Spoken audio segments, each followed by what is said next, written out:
Hi guys, welcome back to my channel, and today I'm going to talk about some of the foods that can increase inflammation in the body. So inflammation is nothing but your body's way of healing cell damage. So if you're an active athlete who does intense training, then you will get inflamed in some way. And what happens during intense training, your muscles undergo micro tears, and these micro tears are small injuries that can cause inflammatory response. So generally body repairs this damage, but chronic inflammation is a problem as it affects your normal body functions and also impairs adaptation to exercise. And as a result, you experience more aches and pains, your muscles may break down, and you may be even susceptible to illness or injury. And you will be surprised to know it is predominantly present in people with unhealthy habits. So if you're an active athlete and you have no knowledge about the foods that can trigger inflammation in the body, then you are negatively impacting your training. So guys, stay tuned till the end as I am going to share some of the biggest nutritional contributors to inflammation in the body.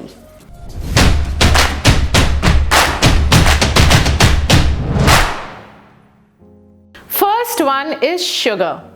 Athletes have a complicated relationship with sugar. So the optimum amount of right kind of sugar can fuel athletes for a rigorous training and also help to jumpstart recovery. But too much of sugar or wrong kind of sugar will set you on a path for a painful sugar crash and high levels of inflammation too. Studies have shown that young children who drink more of sugary beverages have more inflammation. And that's because sugar raises insulin level in the body, which in turn trigger an immune response. So what's the solution, athletes? Simple. Less sugar, less inflammation. Avoid cakes, pastries, candies, donuts, and sweet snacks on a regular basis. Pay attention to ingredient list and nutrition facts while purchasing a product. So I have a detailed video on some of the health facts and claims including sugar. So the video will be linked on top and in the description box below. Next one is trans fats. Trans fats may increase inflammatory markers like C-reactive protein and the risk of chronic inflammation. Trans fats may also raise LDL cholesterol while reducing HDL cholesterol, which is good one. You will not believe I see so many young athletes as young as 14-15 years old having high LDL and low HDL levels, and most of the time it's due to poor food choices which are high in saturated and trans fats, and this affects performance. So the foods high in trans fats are French fries, then fried fast foods like McDonald's, KFC, then vegetable shortenings, margarine, microwavable popcorn, packaged cakes and cookies, some pastries, and all processed foods that list partially hydrogenated vegetable oil on the label. So try to stay away from these foods as much as possible. Next one is refined carbs.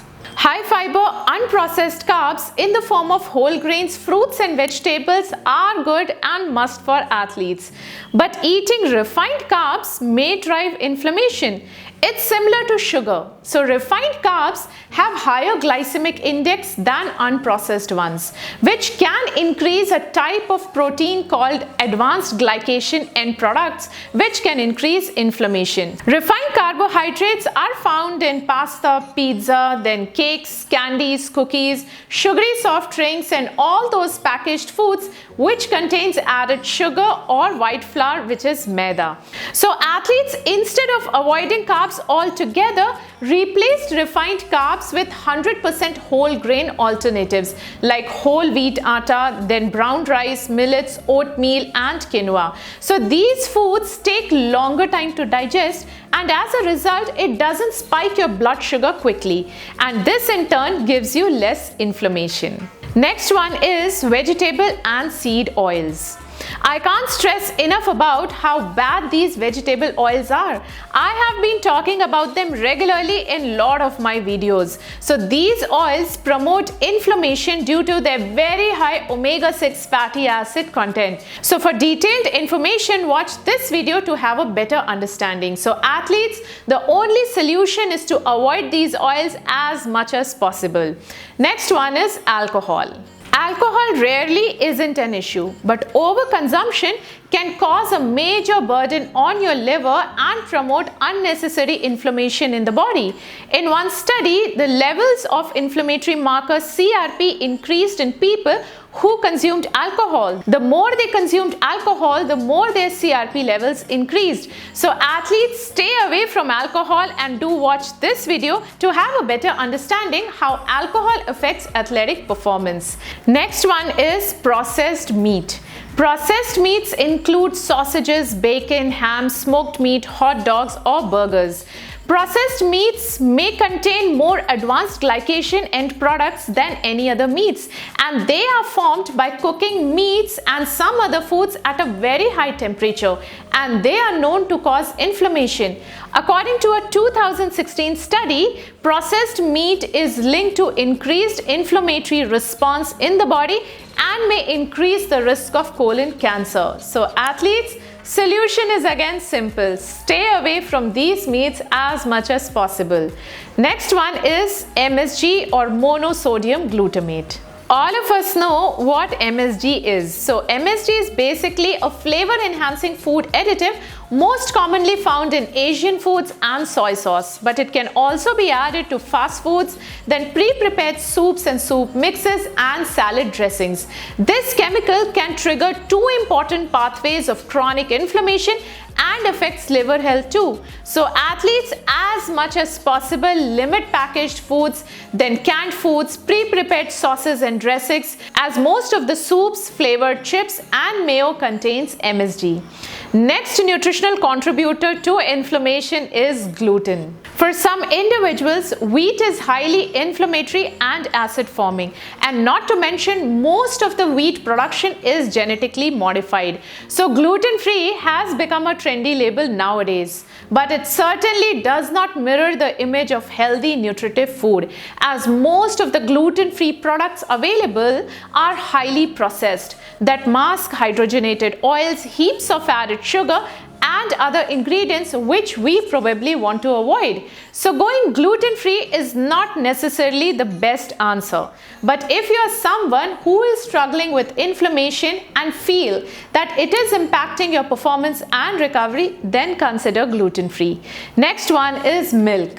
Milk is a common allergen and can trigger inflammatory response like IBS, hives, skin rashes, acne, and even breathing difficulties.